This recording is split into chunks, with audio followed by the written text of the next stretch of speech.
Dangerous move bringing your wife to meet Ryan Reynolds. I have to. Oh yeah, I said that. Yeah. Who said that? It looks like he's walking around in 4K. You are listening to House of Football, brought to you by Sports Joe and William Hill.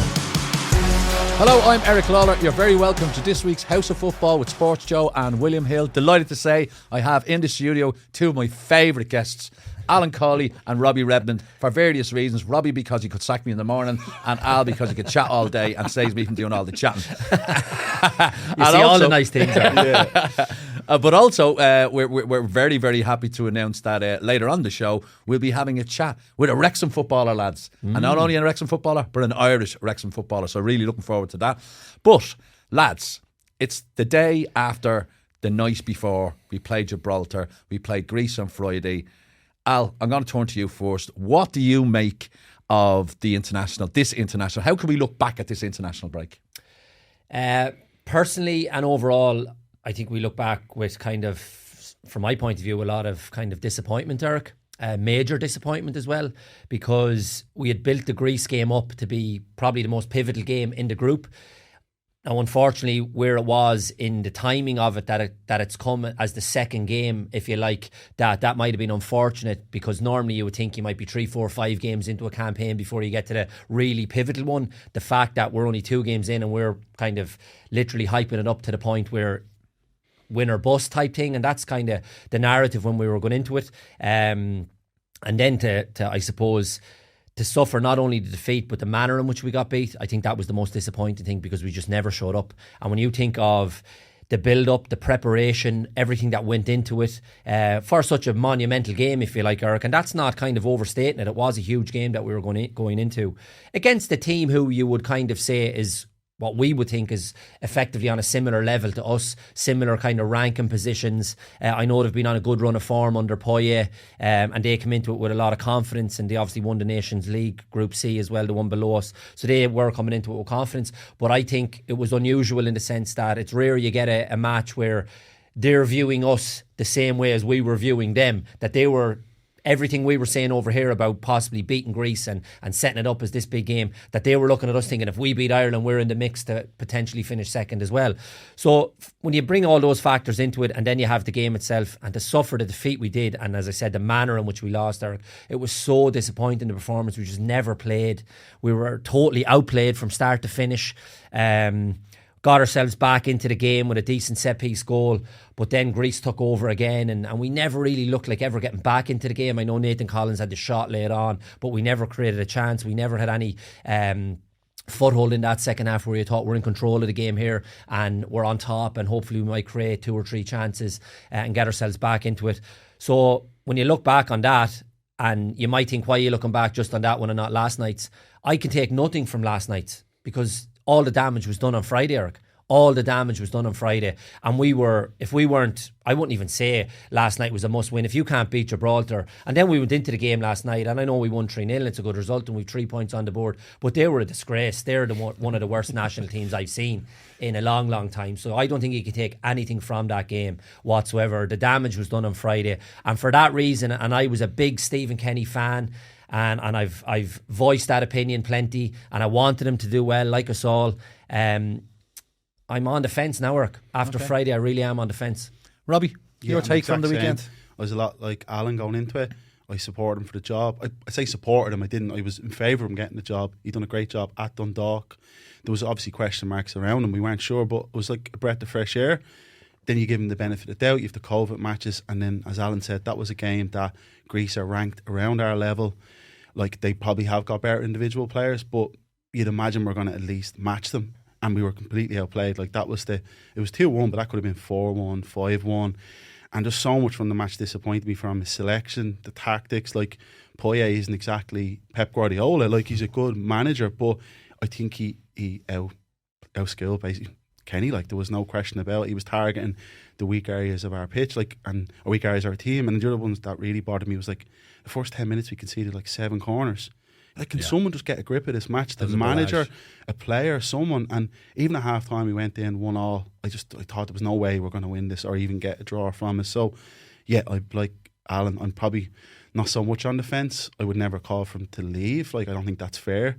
You'd let him see out the campaign, but I think we're at a stage where we probably need to start looking at alternatives. I don't know who that alternative is, but we need to start looking at it. And yeah, and even last night, we can't look anything into that whatsoever. Gibraltar are not in any way to be even remarked upon. Like, it was a nothing match. They've lost their last 4 games 3-0. Yeah. So yeah, we can't dwell on that at all. And just to play devil's advocate, because I always will with Stephen Kenny, Greece, I know, I just thought it was a little bit optimistic of a lot of people saying we need to go in here, we should be beating Greece in Athens. They've only had 1 defeat at home in 4 years, and that was against Spain over a disputed penalty, because so they have a really strong home record. So I thought genuinely the best we could expect is a draw. Yeah, but before Alan comes back in, it's like, when I think I said last week, we have to go for a win. Like, if we had got a draw, I'd go, that's brilliant. What a result. The draw away to Greece and Athens after a lot of our players haven't played in 5-6 weeks. That's brilliant. But it was more just, I didn't want to talk of, well, we only lost 2-1, or it was just more, we had to go with the aim to get the win. And if we got a draw, fantastic. But that was more my opinion. I never really expected us to win the game. And that's a fair point, Eric, because we've no divine right to be beating anyone. Mm-hmm. No. Whether they're the top 20 in the world or down in the 50s, 60s, wherever they are, because we've struggled for such a long period now against all opposition.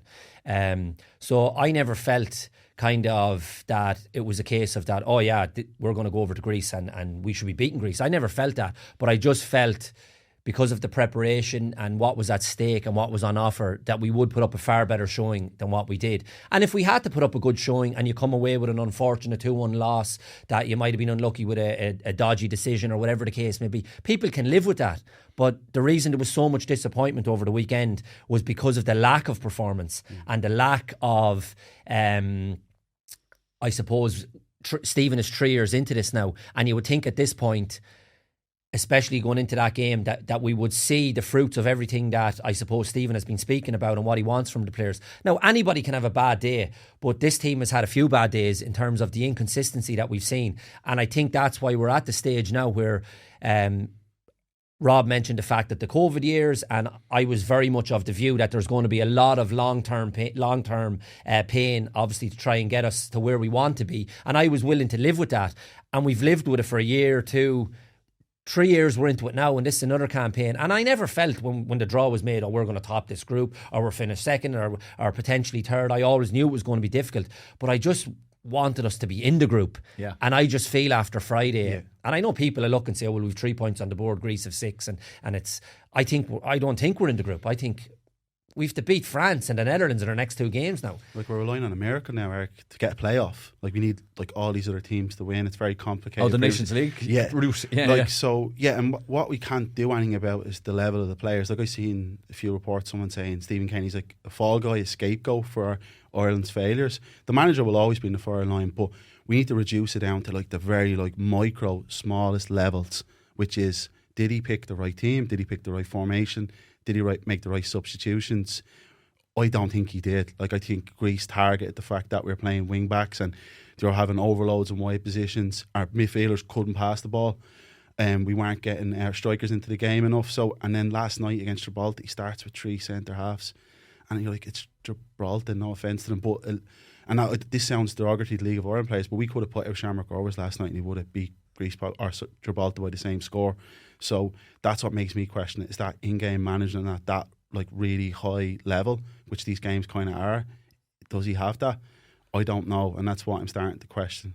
And that is the big question as well, Al, I suppose, is, is it ineptness from Stephen Kenny, or is it just the lack of quality from the players at his disposal? Yeah, I think there's 2 arguments, and the manager is one, obviously, and I agree with Rob that he'll always be the fall guy. Ultimately, the buck stops at you if you're the manager. We see that at every club team in the world. We see it at every international team in the world. That's only natural, and that's the way football has always been for forever. But then you can factor in, I suppose, the second argument is what he's working with. And that is a factor as well, Eric. There's no getting away from that. When you put those 11 players or 15, 20, whatever the squad is, and you put them down on a piece of paper, and yes, we look and think there's young potential there. But these lads, and I don't want to be too harsh on the players in the sense that they're trying to carve out careers, which is a difficult thing to do in an industry that's very difficult to carve out a career. But a lot of them are struggling to get game time at their club. They really are, like, you know. And they're not even big Premier League clubs or Championship clubs, League Exactly. One clubs. So when you flip that over then and say this is what Stephen's picking from, and then they come over into the camp and Stephen has to put them together to try and get them out onto the pitch to get results what we want, that's very, very difficult. So there is two arguments in that sense. But ultimately, it will always come down to the manager, and the shelf life of a manager now has never been shorter at any kind of level. Yeah. And Stephen is 3 years into this job. So I suppose the debate has flipped around now. And I even sensed last night at the match the groundswell of support that Stephen has had in this country, and we've all felt it. And rightly so, and I've been one of them. I've been all for Stephen. And I'm not saying I'm not for him now. I'm questioning it now. Whereas before I wasn't. I was always saying, leave him at it, let him get stuck in, let him bring the players through. We're seeing kind of incremental bits of progress.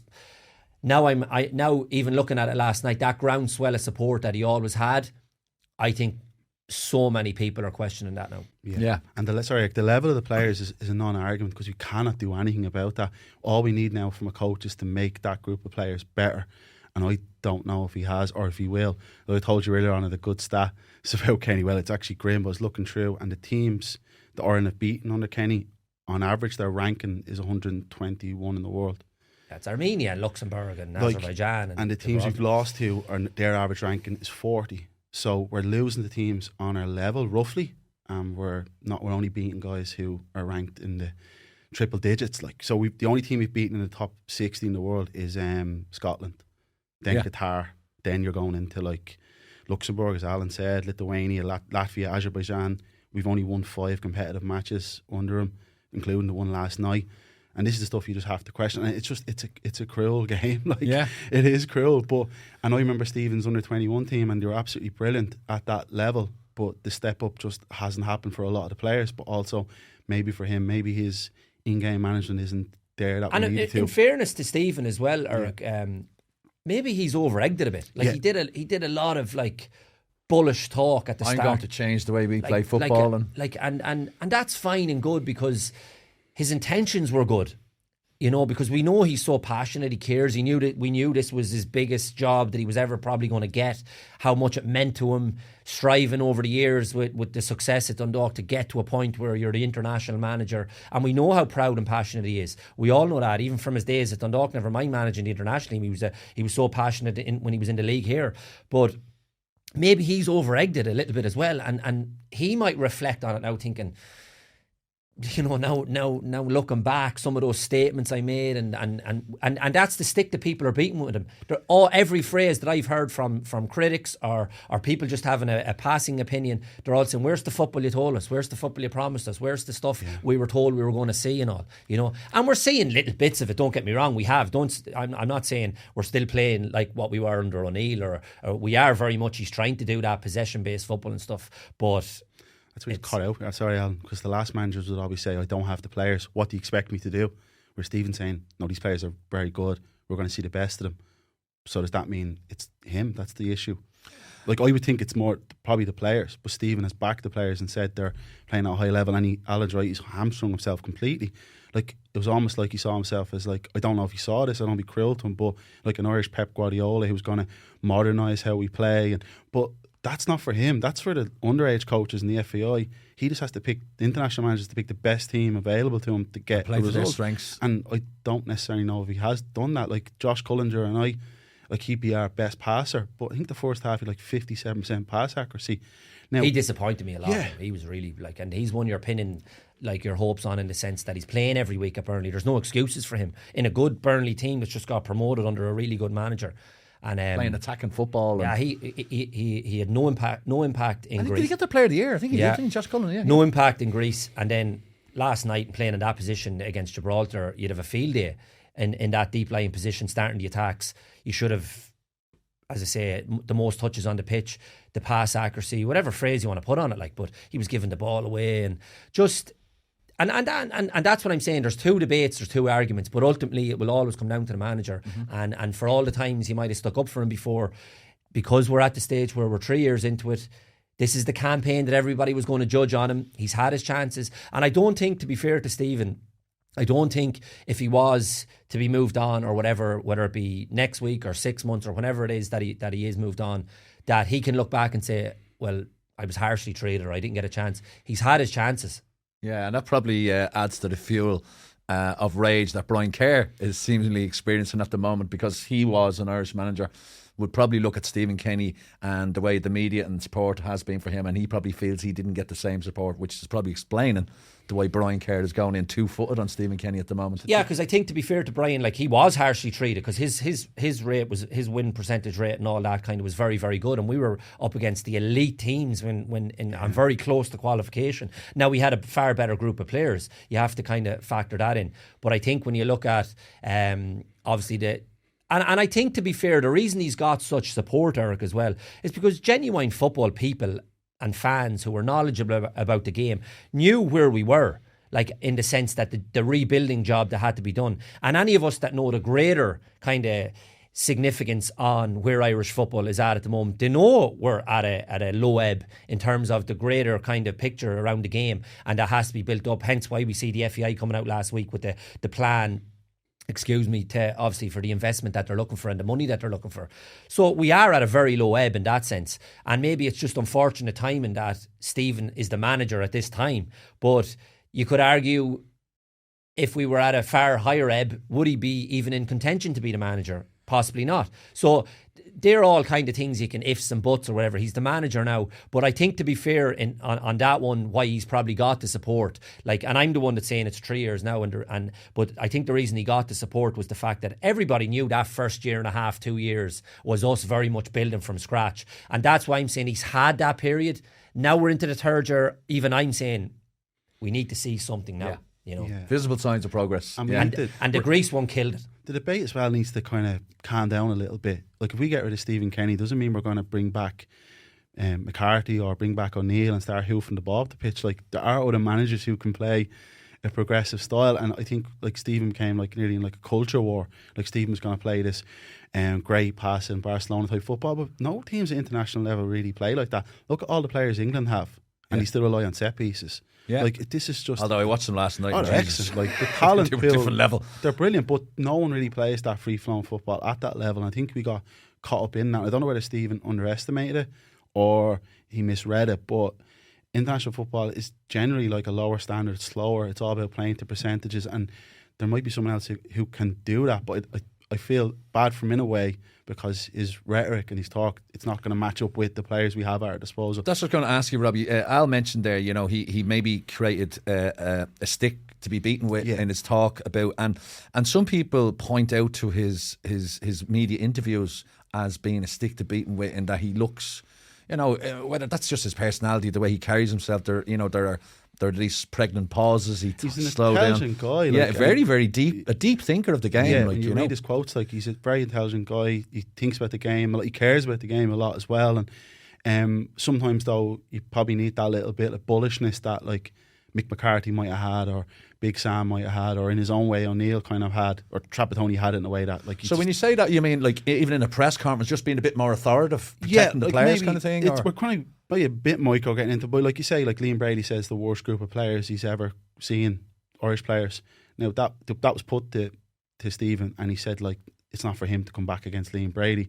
That probably would have been a chance to go, listen, no disrespect to Liam Brady, but I work with these guys every day. It means a lot to them. So some managers might do that. They might take the attention off the players, but that's probably far down the list of issues at the moment. But I think it goes back to a lot of the rhetoric, and I just don't, like, we shouldn't be focusing on playing so-called good football. There should be a method to it. And a lot of the time in the past, there wasn't much of a method. Like, you wouldn't know what formation they're going to play. You wouldn't know, like, Cyrus Christie was playing in midfield in some matches. He's not a midfielder. Like, there had to be a method to it. Oh, yeah, but it's all right for John Stones. Which was the issue, rather than actually playing progressive football and having 60% possession. That's nearly irrelevant. It's about how do we prepare the players, and can we get the most from what is a limited enough group. Where do you sit, Al, on the, like, I mean, you said your position has changed. You're now more kind of a little bit anxious about getting results and seeing progress. Like, would you give him more time? Would you let him see out the campaign? Yeah, and I don't even mind. It's not just say getting results is the be. Well, it obviously is the be all and end all in the campaign that we're at. But I mean, this is just an isolated, say, on Friday night's game alone. If we've seen a really good performance, Eric, and lost 2-1, I could live with that. Yeah. I actually could. And if we've seen all the things that we were hoping to see, and fellas, then you could actually say, well, look, them lads, they played really well. They're doing everything they can. If they are a limited bunch, but they're giving everything, Stephen's getting everything out of them, and Greece were just very good on the night, or we were unlucky and we hit the bar twice. And, people would live with that. It was the manner of the defeat. And I think that's so damaging for America. It was dreadful.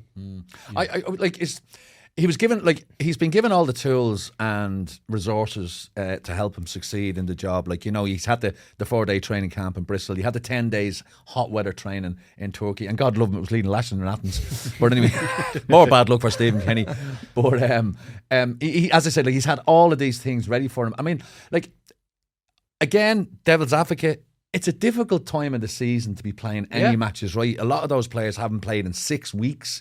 I heard somebody mention that maybe they should have set up a behind closed doors friendly, because to me it looked like against Greece on Friday, they looked a little bit flat, a little bit leggy, just couldn't get about the pitch as much. Yeah, and that's fair, because but the preparation thing, Eric, is right. It's elite level football, and that preparation thing should be a given. Okay. We used to slaughter Martin O'Neill, and when we used to hear the team was picked on a Friday morning, or the players don't know what position they're playing an hour before kickoff. There was all these stories going around, whether they're true or not, we don't know, but these were the stories and the rumour mill around the place. So the preparation thing at elite level football, that 10 days, I'm no problem with that. You know what I mean? You mentioned that obviously that when the draw was made, we're going to Greece, Athens in the middle of summer. Obviously, it's going to be very difficult to us. How are we going to acclimatise? So that planning started then, and we got stung basically the Armenia game last year, similar time, similar period, and we lost Armenia in the heat, and we struggled really bad in that game. So if that was a lesson learned from last year, they've learned a lesson. Let's prepare properly. Let's go to a hot weather training camp, whatever the phrase you want to put on it. But that leads into then, if you do all those things and then you fail on the night, people, the first thing they're going to hit you with, and that was the first thing people said. Yeah. What were you doing for the 10 days? What was the training camp? What was this? All these questions were labelled at him. So you're damned if you do and you're damned if you don't. So I wouldn't be critical of the fact that they went on a 10-day training camp. I would say that's proper preparation for a game of that level. Then obviously it comes back to you're playing Greece, and I would be more critical of the fact that this was one game that you were preparing for. We all knew how Greece was going to play and set up.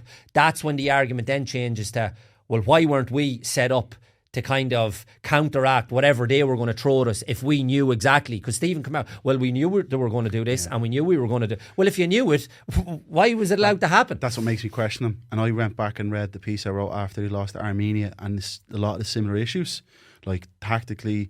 There was no surprises there for us. No, he was playing Parrott on the left side of forward three. Parrott's not that quick. He's during the night, Ida was not a good pick.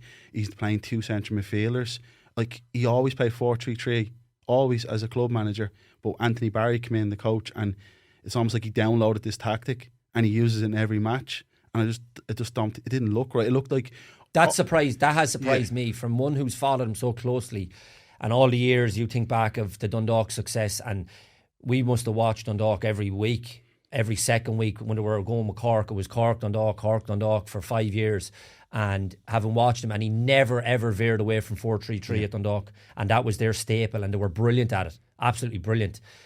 And then, well, I don't know, was it Barry's influence? And then you could argue, fair enough, there's personnel there that we've good centre halves, and you might want to obviously get 2 or 3 of them into the team, whatever the case may be. But as Rob said, that's fine if you're going up maybe against a team where we're going to be penned in and hit them on the counter-attack or whatever you want to come up with. But games against Latvia and Gibraltar, he's never veered away from that since we've gone 3-5-2. That surprised me a little bit. Yes, Alan said, how can you have the same approach playing Gibraltar at home as you would France at home? That's what worries me, is that, listen, it's that I'm not a UEFA level coach, but just from watching football, you're like, every match I've watched Ireland play, it feels like they're easy to play against. And that goes back to covering games in the pandemic. And that doesn't mean they're necessarily bad, but it just means Stephen's teams, it just feels like on any day other than Gibraltar, someone could beat us. And that's been proven. We are easily got at. Yeah. And that goes back to then a bit where the managers before that, maybe and it's wrong to compare. O'Neill was successful in getting us to a tournament, make whatever, you might not like the football, you might like the football, whatever the argument is. But you look at him at the moment, and that's where, and it's admirable. I know from speaking to Stephen, I know what he wants. I know how he sees the game and how it should be played and all. And And I'm a little bit like that in the sense that, oh, that's brilliant. If you can get that, I'm all for it, brilliant. But then you, a bit of reality, and then that's where it goes back to then those managers have been so pragmatic in their approaches. And you could argue, are they pragmatic with good reason, or are they pragmatic because they're just negative and defensive? They might have looked at the players and thought, all right, this is the best way to get results, and that's fair enough. Whereas Stephen might look back now on this, and we're talking like he's gone here, but I'm just talking about like in the days when he does leave or whatever, or the moments that he's struggling now. I wonder, does he look back and think, okay, maybe we can't be as open I know how I view the game, I know my ideals, I know what I want in terms of, but we're playing against serious opposition here, and maybe we'll just kind of not be as open. Sorry, that just even something small like just 2 midfielders. Like I know we had Smallbone, but Smallbone's kind of playing in like a forward 3, and he's asking to tuck in. Like, just play 3 midfielders. Ireland aren't good enough to go against any team with just 2 midfielders. We'll just be outnumbered. And that's not like thinking of the game on a super high level. That's just, we don't have... If we didn't N'Golo Kante, I'd say fair enough. Put N'Golo Kante and Jeff Hendrick in there and we'll go on with it. But we don't. And every match we kind of get overrun in midfield, we get pushed further back. And it just, again, it feels like we're kind of easy to play against. And I don't know whether it's stubbornness or whether it's idealism. Like, is he just like, this is how I want to play and we're going to stick to that? And that's to be admired. But a dose of reality and pragmatism, it's not a bad thing. It's been considered an ugly word in football nearly, to be pragmatic. And I'd often be criticised and say Jose Mourinho when he's Man United manager, because he's the resources to do more because of the money United have, or a club manager. But at international level, you can't buy a striker. Like, a perfect example of that, Eric, right? At the very, very highest level. And we're the example I'm going to give you now is 2 clubs that are like elite European football. Man City and Inter Milan in the Champions League, right? And Inter Milan go out with an approach because they know Man City are better than us. If we come out and Inzaghi wants to be idealistic about it and say we're going to play like this, they will pick you off all day and night. He went out with a structure and a shape, and they were brilliant. Inter Milan were brilliant on the night, and they could have won it in the end. And I wasn't looking at that saying, oh, they're negative and horrible. And I was saying, this is brilliant management. Outwitted Guardiola. Was, for the first time, was a bit. He looked flustered. Yeah, like what's going on here? We're screaming, and we said that last week. The manager, they pressed so high, they were so aggressive in what they did. Tactically, he was set up. Barella was jumping out from the midfield to go as a high kind of right-sided player to stop them playing out from the back to get the balls into the midfield. And this is what you need to come up with, like, you know. So you can't just go as much as I say. All I wanted to do when I played football was pass the ball. But I had to tackle and kick it. Now I didn't do any of that. At the odd roll's head. but there's all different ways of winning matches, and as much as you want to have your belief and your view, at some point you have to say, well, this isn't working, we need to maybe go. And it might only be for 20 minutes in the game, half an hour. You know as well, Alan, like you probably, if you come out of a match like that where you've been outplayed and you manage to get a result from being direct or pragmatic, like that must foster like a great team spirit. Over the years, that's how we got our results. You know? And like it didn't do us any harm. He said in his post-match press conference last night that it's still not impossible for Ireland to qualify for Euro 2024. Is he right? Yeah, he's right. In theory, it's not impossible. But let's be realistic about it. Like, it's out of our hands. That's probably the best thing you can say. That there might be a playoff down the line. Like, what I see happen now is obviously another win over Gibraltar and probably a spirited draw against Greece at home. And then I don't know what Dutch team is going to show up in September. We don't know. We know France are probably going to beat us. So that's what makes it, sorry Rob, that's what makes it even more infuriating. Because look at the Netherlands at the moment, Eric. So if we had to even a good performance and a draw Friday, we'd be sitting here off the back of the Gibraltar win now thinking the Netherlands are a mess, we could get something off them, beat Greece at home, we're in with a shout. That's why I'm just more like, I'm devastated with what went on Friday night, because you're not even angry, Al, you're just disappointed. I am, Eric, I really am. And normally, you know me, I'd be up and lively and bubbly and the glass half full and all. I'm just, because I wanted Stephen to do so well too. I always did, and I stuck up for him, and I have fellas texting me now and all Steve, and I was the one that was giving it to them for months and months and months. I'm getting a lot of that as well. And I just wanted him to do so well. And I said, that's not blind loyalty. That was because I felt he was the right man. He gave him the job. He's the right views and what he wants to do. He's going to bring the young lads through. And I just feel at the moment he's gone from having the job in control, not in control, but in a place where he was a bit secure in it.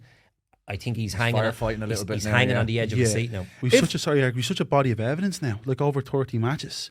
And that's what we're saying. Even let's say we get a playoff next March, like we have to win the game to qualify. And the record shows we haven't beaten anyone of a certain level. Like Scotland last year, I was there. That was a great win. That was probably our best performance. I don't know if Scotland were off that day or whatever, but as I said, the average ranking of the teams we've beaten under him is like 121. Now let's take Gibraltar out of that.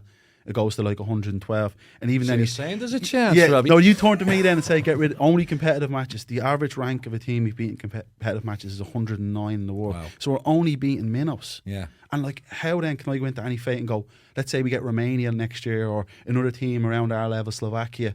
Like, I don't have any confidence with beating because I feel sometimes Stephen's approach and combined with some of the players we have means that anyone on their day could beat us. Whereas And all these countries seem to be improving. Yeah, they are. Whereas That's the we're thing. looking at it going, you know, Kazakhstan win last night against Northern Ireland. Yeah. And you're kind of thinking, oh, Yeah. Yeah. And like even, was it Armenia beating Wales the other night like as 4-2, well? like. there's no easy matches. No easy match. There's It no is a easy cliche, but it's true. We've got worse. Let's be honest. The players aren't as good as they were, but everyone else has definitely caught up. And other teams, other countries are doing well in like the Nations League. Like Greece are guaranteed a playoff. That's right. See, the level of data involved as well in terms of information for people. Teams are far better set up and prepared and all sorts because everybody at the touch of a screen or buttons, you know. They you're- know teams' weaknesses Yeah, and watching strengths. videos and the level of coaching, everything's improved. As I say, the data that's involved now at elite level football across the board, they're all improving on and off the pitch.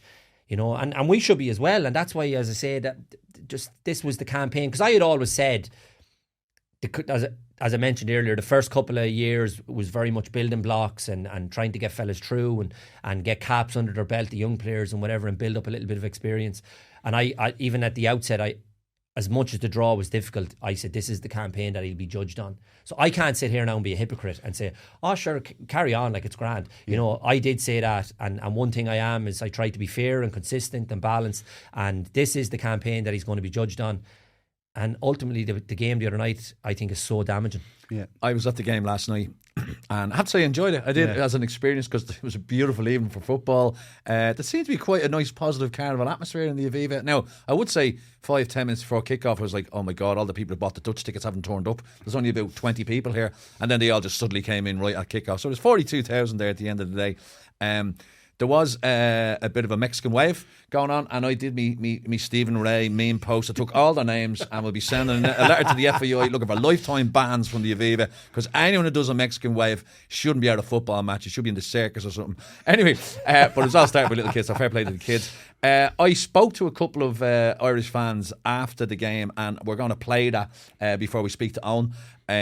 But the question I was asking was, if Stephen Kenny was to move on, is there any candidates out there that jump to mind to you, Robbie, Al? Not That off the top possible? of my head, before No? Alan comes in. No, like that. I also feel like we can't turn our nose up at anyone. Mm-hmm. Like I've seen people saying, like Allardyce has been linked, Sam Allardyce. People are turning their nose up a little bit, but Sam. I'm one of them. That's fair enough. Al. And the big nose. A big, Up at it. but he's been a good coach. Like Yeah. he's successful at a certain level, and we saw like Makes teams hard to beat. We saw Poyet during the night. Like no one. But that's going back, Rob. Yeah, that And is going back. Yeah, That's fair. and I get Like, what you're saying about like his career or whatever. But if we've moved it on in terms of yeah. like, you know, trying to play a little bit more expansive, I'm not saying like, Yeah. but trying to move it on because you'd like to think they're all playing a bit now. Yeah. But that doesn't mean. That's where Stephen, I think, has fallen down. You can play your football and still be pragmatic. Yes. And there's a balance to be met there. All the good teams Yeah. have it. You know, like you watch any team. The only ones is who we all know because it's Man City and Guardiola, and just no matter who they're playing, we'll just go out and outplay, right? But every other team around you need to defend properly. That's football forever, Eric. You need to defend when you don't have the ball, and when you have the ball, you play and try and create chances. Yeah. But it just feels at the moment that we're trying to say, as Rob put it good earlier on, that it was almost this culture war. Stephen just says going to be this way, and he's the only one that can play this way, and everybody else can be defensive or whatever, you know. And that there's a balance to be met somewhere. But the argument I made earlier about the fact that there's two arguments, one on Stephen and one on the players, there's a third one then, because I've looked at all the names that you're saying, and no one inspires me, really. No one jumps out. Like, and I'm not saying I want Big Sam, but all I'm saying is we have, if we are going to do this, the search will have to be extensive, and it's the emphasis on the FAI to get it right. But we can't make the mistake of thinking there's no one else. Yeah. There is someone else. Obviously, There'll always There be is, someone else. and like none of the names that jump out at any of us, I don't think ideally it shouldn't be a more old school manager like Allardyce or Chris Hughton maybe. Like Brendan Rodgers probably would have been, but that he's going to go into a club job and maybe he wants to. That's where he sees his future. There's talk of Lee Carsley, but Lee Carsley again is coached under 21 level, so we're not actually sure. But at the same time, I think Stephen should see out the campaign and assess where we are then. even just because no one jumps out now doesn't mean there isn't anyone out there. So we can't trick ourselves into that either. And as I said, a lot we've been fair, I think, with him. Like, I was in favour of it, and now a lot of people who are still like defending his corner are kind of making the same arguments that Martin O'Neill and that used to make, that we don't have the players. We may not have the players, but I do think the players available to us are capable with the right manager of being at least average, rather than being outplayed by Greece. No offence to Greece, but we need to be more competitive and need to have probably more tactical astute manager, I would say, at the moment. Al, before we leave the Stephen Kenny Irish discussion, Liam Brady has hung up his microphone as a pundit for RT Soccer, and it's the end of an era. The old gang are gone. They're all gone now. You would have met Liam a couple of times over the years, worked with him. Never worked with him. Would have. Oh, you would have had a chat with him or whatever. Yeah, done bits with Eamon and John, but never Liam. But as you said, it's the end of an era because we grew up with that panel. That panel is still discussed so kind of affectionately, really. Absolutely, it really is her, because it was our childhood, for good and for bad. I used to be glued to the conversation. I still look back on YouTube clips of some of the arguments and the rows and all that. And as I said, they drive you up the walls at times. You'd be agreeing, you'd be disagreeing, but brilliant TV. And the three of them together were absolutely brilliant. They really were, you know. And Liam is obviously the youngest of the three, and now he's decided. And I thought it was a lovely moment last night when he said that it was low key. I know that from even speaking to them inside. He didn't want a big kind of furore around it. That's why it was just announced before the game, and he says that's it. And even I think they did a little montage and he didn't even know anything about it or didn't want that. But I thought the comment he made right at the end was where he said to Joanne saying, I'll be outside now with my grandkids watching the match. And isn't that lovely? Like, you know, when you think of, he's at the stage where as I said, he has little grandkids now, and there's such an interest now in football and bringing little kids. You go to that match, like kids everywhere. It's brilliant. Families. And I don't know, that's something I've noticed since COVID. Even League of Ireland matches, it's families now and kids and go to games, and it's brilliant to see. Because I believe the children are our future, Al. Do you? Yeah. Sorry. I was going to with the song there. And I thought it was a lovely comment to say, I'll be outside now sitting with my grandkids. And for a fella who's done so much in his career, I never saw him play, but I've seen clips and videos, and apparently one of the best ever. To have the moment now where he can just go to a match with his grandkids and enjoy it, good luck to him. I happened to be at Lansdowne Road as a very young man watching them score against Brazil. Were you at that match? Yeah, 1987 I think it was, and what an incredible goal. And he was under Jack Charlton's time, and Jack didn't really fancy him because he was this odd footballing midfielder, and Jack didn't like to play through midfield. He used imagine to bypass the midfield in the modern era. Oh God! When it's all football now. Like. What a player! What a player! And like the fact that the Juve fans still revere him as one of their maybe an Irish De Bruyne easily. Yeah, I never seen him play now. But you forget that he played for Juventus and Inter Milan and all at the time, and top level player. But you missed as a pundit. Like I used to see people giving out about him sometimes on social media saying he's wrong or that. He's okay. He's allowed to be wrong. Like that's what I liked about him on the panel, was that Bill would go to Dunphy and Eamon would give you like the real bombastic view. Brady would contradict him, and then you have Giles, the voice of reason. It was just perfect. You don't know what you're talking about, Robbie. You don't know what you're talking about.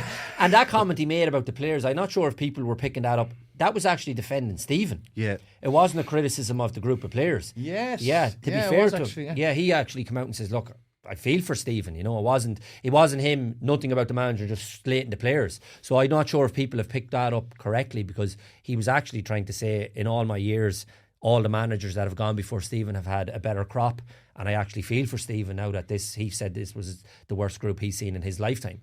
So I don't think that was aimed at the players at all. It was just a general comment in defence of Stephen. All right, lads, thanks. So what we're going to do now is we're going to play a little bit of audio of some of the Irish fans at the Aviva last night, their opinions on Stephen Kenny and some suggestions on who they think should take over.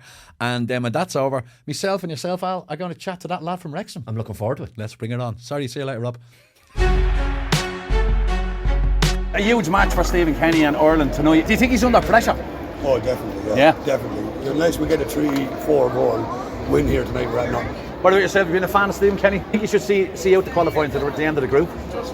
If they lose tonight, no. Okay, get rid of him straight away. Get rid of him, yeah, and go after Chris Hughton. Okay. I think Chris Hughton has shown his pedigree, that he's good at what he does at club level. Yeah. But can he do it at international? Yeah. Is another question. But he's been around a long time as well, you know what I mean? Yeah. Not being bad, but I think the FAI sort of we'll go after Kenny just to get him in to save a few quid. Right. And they probably wouldn't have to spend too much to get with Chris Hughton now, in fairness. 500,000 is all they have, isn't it? That's all they have. So they might get Chris for $1 million. Right. You know what I mean? And twice the results there. Yeah. Please God. You know, and it's very hard in Kenny as well with the players that he has. Yeah. You know, Liam Brady made a statement the other day that it's the worst group of players we've seen in a long time. Yeah. You know, we're 15, 20 years now following them around, and we've seen a lot of players come and go, but how do you bring a team away for 3 weeks to Turkey, climatise them into the heat, and then they go out and they can't string 3 passes together? And in fairness, that was lashing. Well, they should be used to that. They're from Ireland. Are you a big fan of Stephen Kenny? I wouldn't say I'm a big fan of him, no, not really. Okay. Sure, Is he under pressure? Yeah, he's under pressure tonight, I think. After he lost to France 1-0, sure, we were going to lose that game anyways. Losing to Greece after hyping up we were going to win and get the 3 points is a big kind of fault in his end, so we need a big result. I think he's done some good stuff. Yeah. He's brought in a lot of new young players. It's just what Jake says, the results are the disappointing side. If he doesn't win this, he has to go. Like 4 wins out of I don't know how many games he's had now, and he just, for me, he doesn't take the right squad. Like Obafemi not starting the other night is very poor. I think he has to start every game. He has to win today. Who would you bring in as his replacement? Well, look, as a Man United fan, I'd bring in Ole Gunnar Solskjaer or Chris Hughton, being more realistic. Were you a fan of Stephen Kenny being placed in as Irish manager? I was a fan of the whole idea. Yeah. Like he was meant to come in after Euro 2020. But obviously COVID kind of ruined that whole thing, and he was brought in for the playoff.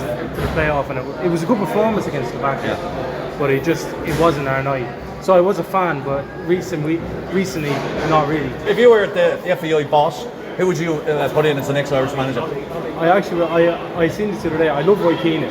He just said to him, you know, if you're not going to play for me, I'm not going to bring you in anymore. Is Stephen Kenny's back against the wall? How would you rate Stephen Kenny's tenure so far? I thought, well, it's disappointing enough. Like they were exceptionally poor the other night. There was no intensity from them at all or anything. Big game tonight. If we don't get a result here tonight, a good result, like they're coming off 3-0 losses, so we're going to be thumping these tonight. Otherwise, he's going to be called for it. So the head's going to be on the chopping block. And if he was to be replaced, is there anyone out there you'd love to get in? I'd love Big Sam. I'd love Big Sam. I'd love Big Sam. It'd be so hard to break down, like. I know it'd be boring to watch it, but we wouldn't be getting thumped, like. It's all about results. Yeah. You want to be in the Euros, like. You have to win games, like, you know. You can't be affording them performances against Greece the other night.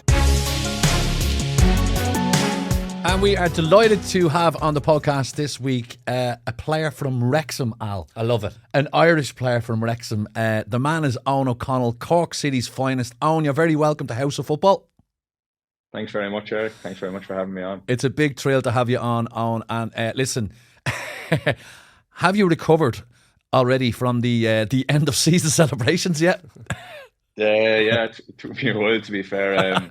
We had a good go at it. So, I've just been away on kind of a family holiday there, so I used that as a bit of a fitness retreat to get myself back. So, just about. Bring the family away and go fitness training. What a wonderful family man you are, Eoghan. Good man. Eoghan, just to bring you back, I'm not saying you were the main difference, but I am. You were brought in to Wrexham last day of the transfer window in January, and then Wrexham get promoted. Are you the man who made the difference? I don't think so. I think they were doing pretty well before I turned up, but I tried my best to help along the way, and it did okay. So we're delighted with how it worked out in the end. And how did the move come about for you, Eoghan? And like, were you aware, obviously, of the carnival around Wrexham with Ryan Reynolds, Rob McElhenney, the documentary? Were you aware of all that when you heard about a potential move? I was aware of obviously the lads that had taken over. I hadn't watched the documentary. It was a bit mad, to be honest, because I was living in London at the time. My gran and granddad were over there at the time they were playing Sheffield United in the Cup. I think it was the night before deadline day. Yeah. And we had it on, and I remember watching it thinking, geez, that's some atmosphere. Like, it's unbelievable. I'd obviously seen stuff about it and seen they were doing well in the league, but I hadn't really looked much into it. And and it was like the next day, then I was kind of got a call about it. And the way it worked out now was pretty mad. I think I just kind of had a call, and then the next day when it got pulled in before training at Charlton and said, look, we've had an inquiry. Like, and I was, to be honest with you, quite happy there. So I just said, oh yeah, I didn't really think much of it. And then finished training, and it was kind of like, oh, there's been a bid, and the bid's going to be accepted. So it was kind of get up the road. So it was literally that quick. It was a bit mental, to be honest. Yeah, and a whirlwind, as you say. And were the two boys involved in any way in the negotiations, or to convince you to go? Or did you need much convincing to go, Ryan and Rob? Well, to be honest, I didn't speak to them until I'd actually signed. I previously spoke to the manager there a couple of years ago, and I was out of contract at Rochdale, so he'd kind of explained the whole project to me. I didn't end up going there at the time, but obviously I knew what was going on then just from that conversation. And yeah, no, I spoke to the manager on the way up. Obviously we'd previously spoke, so I knew him already. So I was like, it was a case really where it happened that quickly, but they were that interested, and to be honest, it didn't really take much to kind of convince me. I think it's a club on the up. It was such a big thing. Obviously, it was dropping down 2 levels, but I think I've been someone who always looked at kind of the bigger picture. So when I looked into it, kind of it didn't really take much convincing. And I didn't speak to them until I went up. I didn't get up there till quite late actually, and did the medical. But I got into the car, and when I was driving back down the road, I had them on the speaker in the car. So yeah, it was a bit mad, must have been slightly surreal, was it? Yeah, it was a bit mad because I'd done the medical, and it was like 10, 11 o'clock, and I don't think I'd eaten all day, so I pulled in to get some food. Next thing, some American numbers popped up on my phone. I thought, oh, here we go. Yeah, so it was and what were they saying? Just welcoming you to the club, kind of thing, was it? Yeah, well, to be honest, I spoke to Rob that night, and you know, obviously people think like they're American, but they know. I know they've been doing it a few years, but they're very clued in about everything now. They seem to know, like. Really, so we were kind of discussing things, the game and just everything in general. And I think they knew the ins and outs, obviously, of the club, and were just explaining that side to me and how much they thought I'd love it. And yeah, it was like a very interesting call. Really, they're very kind of interesting people to be around, obviously, but just very kind of down to earth, and you're able to have a normal conversation with them as well. And the great announcement video of your signing with the lads mispronouncing your name. What did you make of that? Yeah, that was a funny, because I think they actually put that out before it even announced. Oh, really? That's how confident they were. I don't have Twitter, so I'm driving up the road. And I've got out of the car to go and do the medical, and I look at my phone, and when I arrived, and it's like I'm getting links like I'd say from about 50 people, because obviously it was kind of kept quiet. I didn't really know what was happening, so I've clicked on it just as I got out of the car, and I've just had a quick watch, and I thought, "Jeez, this is mental." But yeah, it was like, it was huge, that video, obviously. And were all the players calling you Eoghan? A few lads still do. Well, to be honest with you, I've had a bit of crack and banter about that my whole career. I think I've been called about 15 different names. As owners go on, obviously it comes across in the documentary, and more so even towards the end of season with the games and the title race, and obviously you see them getting quite emotional as well, not just with the FA Cup tie but also the league race at the end. Are they genuinely passionate kind of owners, in the sense that they're thinking, you mentioned earlier about the bigger picture, the project, they really want to be around for the long haul and want to kind of see the club progress up through the divisions? Oh yeah.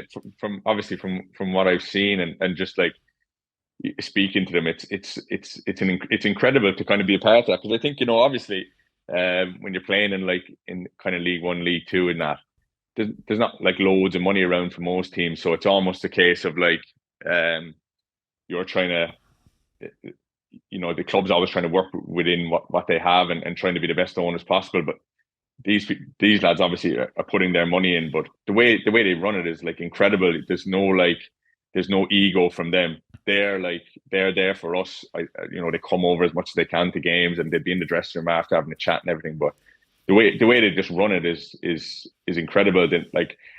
And at the same time, you kind of think, oh, coming from the outside like that, they'd be kind of putting their nose in. They'd literally just let the manager do his job, and it's really incredible the understanding to have for it straight away, the way to run the club, and just like speaking to them about it, they're definitely in it for the long haul.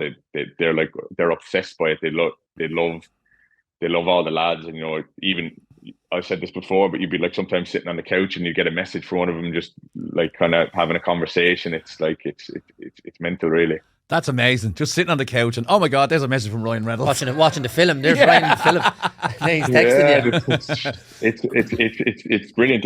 And I think a couple of weeks after I joined, I think the women's team played, and it was a big day out. So Ryan had messaged me saying, because I'd not met them yet at that stage, come along and bring the family, and that's why I brought my wife and a little one, and we just kind of spent the day with a few of the lads and him and his family. It was like, it was so like natural. It was like dangerous move bringing your wife to meet Ryan Reynolds. Oh yeah, I said that. Yeah. I said that. It looks like he's walking around in 4K.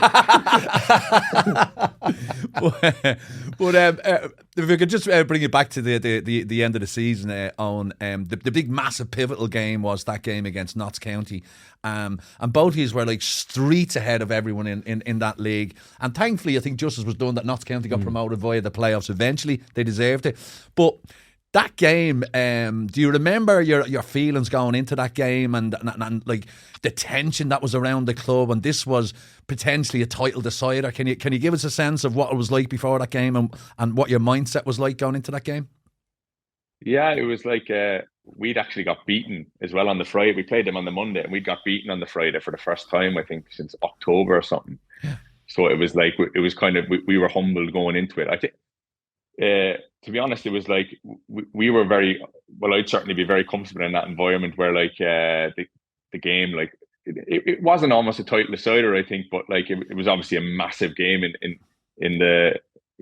going for the running. But yeah, it was almost like I remember like growing up playing GA and that, and it was always like championship match knockout. So I'm almost comfortable in that type of environment. And I remember walking onto the pitch before the game and seeing the atmosphere and just thinking, yeah, like let's have a bit of this. Here we go. And this is where I want to be.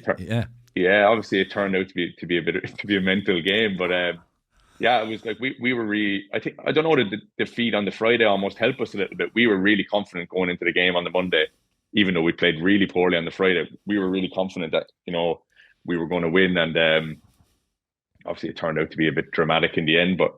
I think we actually played really well, yeah. But it was a Hollywood script to coin a phrase, I suppose, and then Ben Foster saving a penalty in the last minute, and Ben was a late addition like yourself on to like even later to the squad, and Ben's played at the highest level, Premier League, Man United, at Watford. What's he been like joining the group and the impact he's made at the club? Brilliant.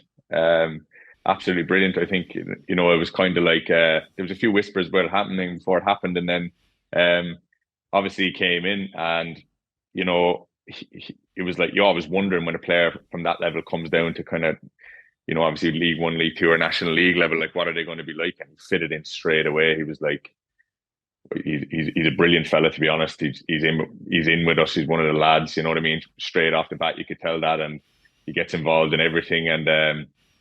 He was a huge lift, I think, just to have his personality as well as obviously how well he played just around the place. But it was more like his personality to kind of help the lads and kind of drive us on. And what was that what he did? Is that what he brought to the group? On he would have a chat with the younger lads and calm people's nerves and just offer a bit of experience.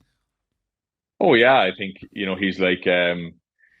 Our dressing room is kind of like it's full of kind of big characters, to be honest, and a lot of lads who will have their say and stuff, and he just kind of came in and added to that, and he's been like a breath of fresh air around the place. He's got time for everyone. I think he's just fitted in really well, to be honest, which isn't always the case. I think when you get a player coming down from a higher level, it can take a bit of time, but I think he said it himself. He fitted in straight away and loved it straight away. Yeah, he seems to be loving it already. And obviously he signed a new another year contract, and I suppose that's a huge boost to the club. Oh yeah, brilliant. I think but I think he's just like the rest of us and got sucked in really. It's something you want to be a part of. I think everyone, there's a good few lads who have dropped down obviously and I suppose taking that risk to drop into the National League, to take the risk to get promoted. And I think every one of us will say, if you ask, this is the best thing we've ever done. So hopefully the journey can continue now. The other one that sticks out for me, Eoghan, obviously Foster's had such an impact, and as you say, the career that he's had up to now, but Paul Mullen as well, and obviously in the cup tie, Sheffield United, and the amount of goals that he scored. But I've heard him interviewed a couple of times since, and obviously people focus on the Vegas trip, which we'll come to, Eoghan, don't worry. But I suppose to have his experience at that level as well, and the amount of goals that he scored, he seems like such a brilliant character on and off the pitch. Oh yeah, brilliant.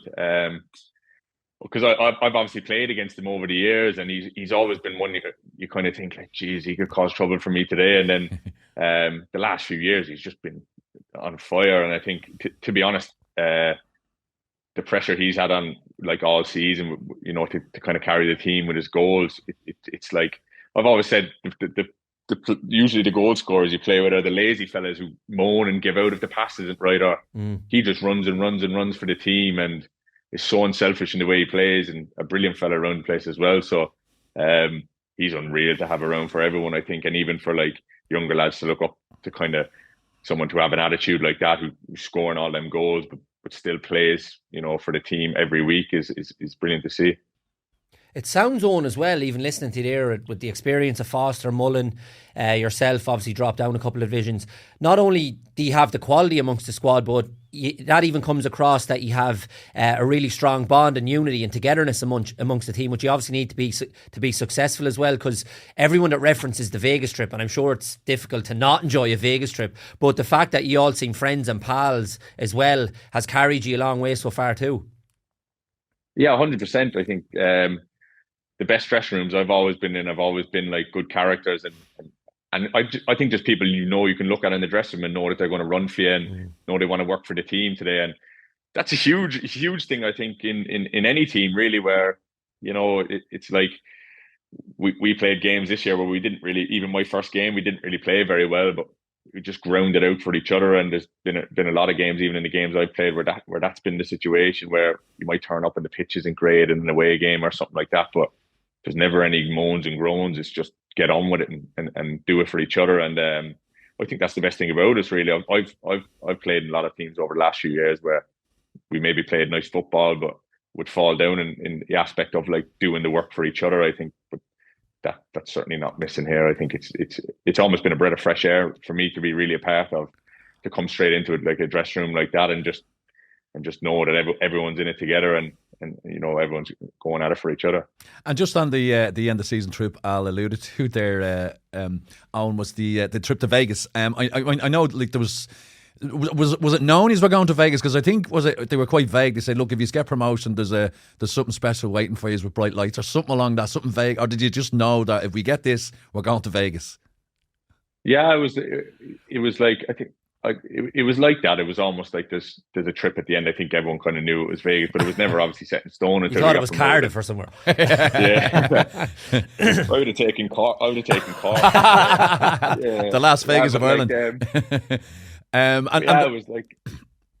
And the trip itself, was it just the players? Was it families or just the players? No, yeah, just the players. Yeah, just the players. I think there was 28 or 29 of us there. Wow, a proper football trip, Aaron. Just the players. Yeah. What happens in Vegas stays in Vegas. It was a good trip though, Owen. Yeah, you enjoyed it. It was brilliant. I remember it was the first time I'd actually been to America, and it was like my first trip like that, where obviously celebrating a promotion. And I remember just saying to a few like the younger lads who were on the trip, like, embrace this. I said, because this is what it's all about, like getting to do this all together and celebrate things like that don't really come around too often. And I think we certainly made the most of it anyway. We had a good go at it. So it certainly looked like that. I think what's happened with Wrexham is now, like, obviously they're gone into League Two, and they have become such an attractive club now to players. I would say even in Championship level must be looking at Wrexham going, tell you what, wouldn't mind playing for them. The exposure. You mentioned Paul Mullen. Paul Mullen was kind of criticised when he went to Wrexham first and, you know, dropping down divisions, and he was saying he was going for the money. But now he's become this household name. Everyone sings that song, We've Got Mullen, Super Paul Mullen. But anyway, it would be remiss of you to, like, I know you're playing for Wrexham and it's a big news story and all that, but just to go back into your career, started out at Celtic and played under Brendan Rodgers. And now Brendan's back at Celtic. What was your impressions of Rodgers as a manager at Celtic? Yeah, he was. But I think first, it's a very good appointment for them to have him back. He was like, I think I was about 20 or 21 when he took over, and it was like, I think if you ask any of the players there, it was kind of like the kind of wow factor straight away. You could kind of tell from the kind of first training session how good a coach he was, and it was. I was obviously like, I was a Liverpool fan like growing up, so obviously I'd seen him manage Liverpool, and I really enjoyed the way the team played. So I was almost like, when he came in, thought, I'm just going to be a sponge here in training and kind of take things and just trying to understand the game even better. And he was like, it was the first time I'd seen I played for, like, Neil Lennon was the first manager when I was there, and I think he was unreal, brilliant to me. I really loved like working for him, even though I only played once. But it was just like getting the chance to train with him and work under him for a kind of like 6-month period was unreal. But I think Brendan had kind of like, in terms of, was like the modern day coach taking it up a level in terms of the way we trained. Everything in training was set towards like what was going to happen in the game and stuff like that. It was really, I almost just like loved the training as much as anything, because it was just so good to be a part of. And obviously I was coming up to a year left in my contract when he took over, and I'd just come back from Cork City, was kind of struggling with a bit of a groin problem, so I wasn't really expecting anything, and all of a sudden then I ended up playing. So it was like it was a bit of a whirlwind as well. But yeah, I think they've done really well to get him back in, and I think Rodgers is considered a modern elite level coach. And speaking of modern elite level professionals, you've got modern elite professionals in your family. Paul O'Connell's your cousin.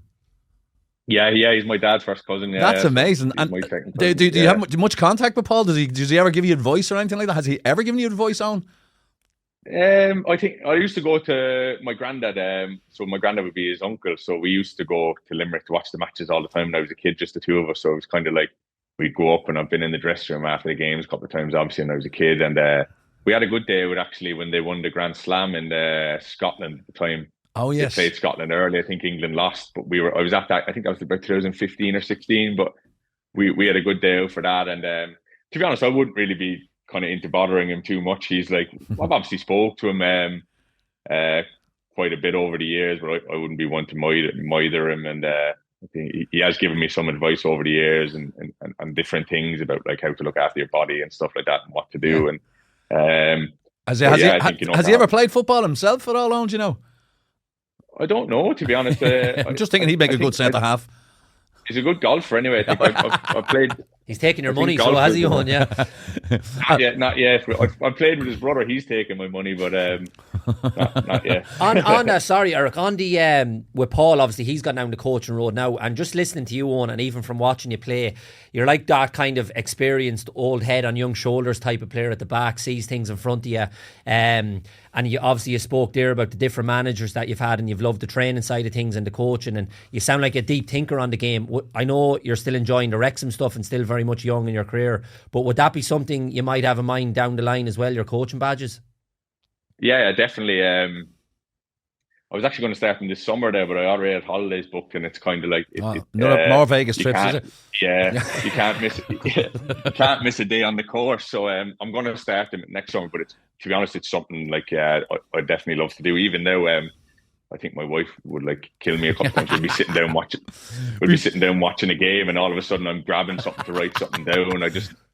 I've always been a bit of a kind of a football geek, I think. But yeah, I've worked with like really obviously some really good managers. I actually used to meet so Brian Barry Murphy was my manager at Rochdale, and he'd be the same. He was first team coach at Rochdale when I played at Bury, so we used to meet on Wednesdays when we both had a day off and just like talk about the game and discuss football and that. So it was I think I've always been a deep thinker, but then he's kind of like got in my head even a bit more. So now, I think I've got a little girl now, she's 2, so I don't get the chance to watch as much football as I'd like, but I just love watching the game and love speaking about the game, so I really enjoy it. And before we let you go on, because we are running rapidly out of time, have you ever watched Fair City? I have, yeah. Yeah, I used to be in Fair City. If I send you a reel, will you send her on to Ryan and Rob and let them have a look, a little screen test for me? I'll do my best. Fair play to you, Eoghan. I'll hold you to that. Eoghan O'Connell, it's been an absolute pleasure talking to you. And on behalf of everyone here in House of Football and across Ireland, we will be watching with great interest Wrexham going back into League 2. And we wish you nothing but the best of luck for the coming season ahead. Cheers, Eric. Thanks. Cheers, Al. I enjoyed that chat. What lovely lad, really was. And it's great to see, obviously, dropping down a couple of divisions can be a big thing, obviously a big decision in his life, but absolutely relishing the environment he's in now at Wrexham. And he came across really, really well, and best luck. We will be all glued the whole lot of us what will be goes following on next year. Yeah. So that brings us to the end of episode 13 of House of Football with William Hill and Sports Show. I'd like to thank my guests, Alan Cawley, Robbie Redmond, and of course Eoghan O'Connell, who gave us a great insight to life at Wrexham. But for now, we'll see you again next week. Don't forget to subscribe, share and like. Tell your friends we're here every week. You've been listening to House of Football, brought to you by Sports Joe and William Hill.